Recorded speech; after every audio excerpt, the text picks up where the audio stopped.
Milton Berle, known affectionately to millions as Uncle Mitty, was more than just a comedian. He was a pioneer, a trailblazer, and a symbol of the golden age of television. Born Mendel Berlinger on July 12, 1908, in the bustling streets of New York City, Berle's journey to stardom was marked by perseverance, innovation, and a relentless drive to entertain. From the silent films of his childhood to the explosive success of Texaco Star Theater, Berle's life spanned a period of immense change in American entertainment. Yet, behind the laughter, the glamour, and the adulation, Berle's life was also a tale of personal battles, shifting fortunes, and an ultimately poignant conclusion. Milton Berle's early years were shaped by his mother, Sarah Glantz Berlinger, whose fierce determination to see her son succeed in show business was matched only by young Mendel's own ambitions. At just 5 years old, Berle found himself on the silver screen, acting in silent films like The Perils of Pauline, 1914, where his natural comedic instincts began to shine through. The experience of working in these early films ignited a passion in Berle that would fuel his lifelong career. As the young Berle transitioned into vaudeville, he quickly became a favorite among audiences. Vaudeville, with its eclectic mix of performers, comedians, magicians, singers, and dancers, was the perfect training ground for Berle's unique brand of humor. His quick wit, ability to improvise, and talent for physical comedy made him stand out. By his teenage years, Berle was already a seasoned performer, mastering the art of delivering jokes with impeccable timing and an irreverent edge. Berle's rise through vaudeville was meteoric, and by the 1920s, he was a headliner in New York City's bustling theater scene. His performances were a whirlwind of energy, featuring rapid-fire jokes, slapstick routines, and outrageous costumes. It was during these formative years that Berle developed the comedic style that would later make him a household name, a style that blended the sharp humor of Jewish comedians with the broad appeal of physical comedy. As vaudeville began to decline in the 1930s, Berle, ever the innovator, made a seamless transition to radio. Radio, with its ability to reach millions of listeners across the country, offered Berle a new platform to showcase his talents. His first major success came with the Gillette original Community Sing, a radio show that combined music with comedy and audience interaction. Berle's quick wit and ability to engage with listeners made the show a hit, and he soon became a regular on the airwaves. Throughout the 1930s and 1940s, Berle hosted several radio programs, each one more popular than the last.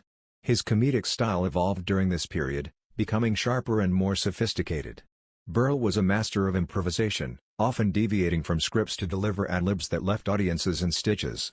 His ability to connect with listeners through the radio made him one of the most popular comedians of the era. However, despite his success on the radio, Berle had his sights set on a new medium, television. Even in the early days of radio, Berle recognized that television had the potential to revolutionize entertainment. He eagerly awaited the opportunity to bring his brand of comedy to the small screen, and when that opportunity finally came, Berle was ready to seize it. In 1948, Milton Berle's career reached unprecedented heights with the launch of Texaco Star Theater.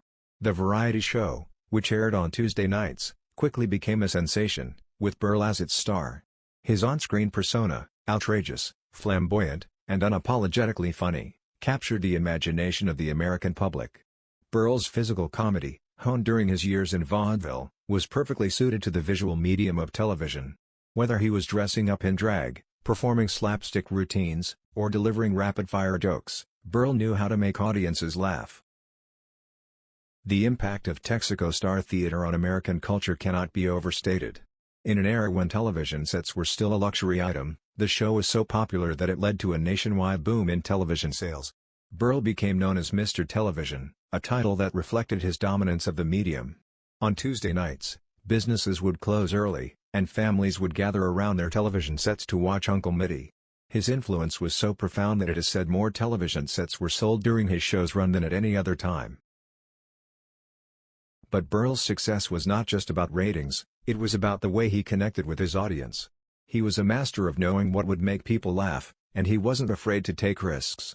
His performances were a mix of high-energy antics, clever wordplay, and a willingness to push the boundaries of what was acceptable on television. Berle's ability to engage with viewers, to make them feel like they were part of the joke, was a key to his success. While Milton Berle was entertaining millions on television, his personal life was a complex web of relationships, challenges, and contradictions. Known for his larger-than-life personality, Berle was both a beloved figure and a controversial one.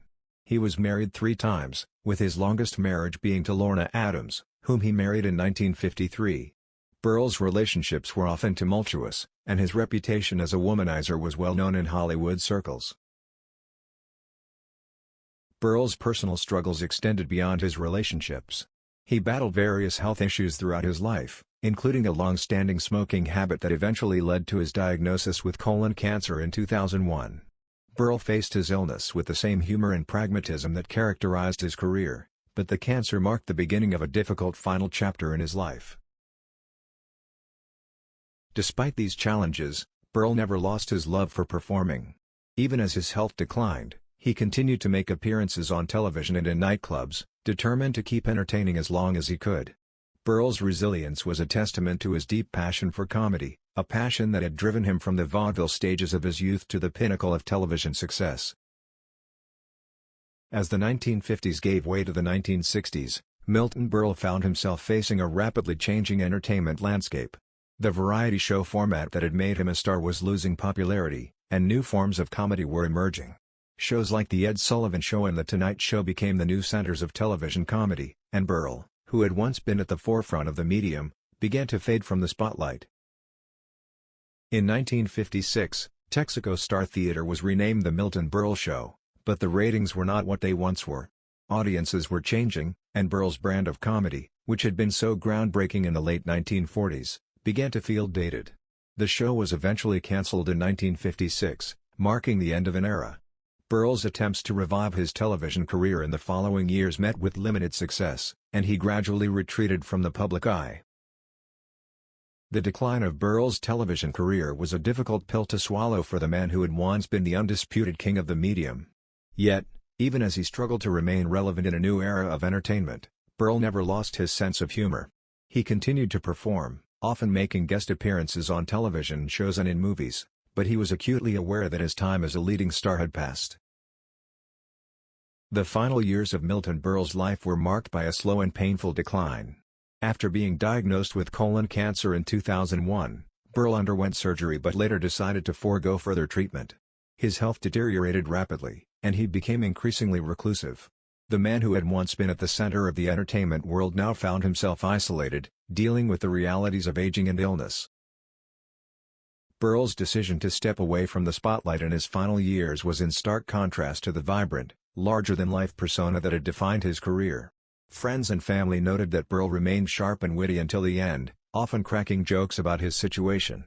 Yet, there was also a deep sadness in his final years, a recognition that the world had moved on and that his contributions, while significant, were no longer in the public consciousness. On March 27, 2002, Milton Berle passed away at the age of 93. His death marked the end of an era, not just for his fans but for the entertainment industry as a whole. Berle was one of the last links to a time when television was new, exciting, and full of possibilities. His passing was mourned by many, but it also served as a reminder of the fleeting nature of fame.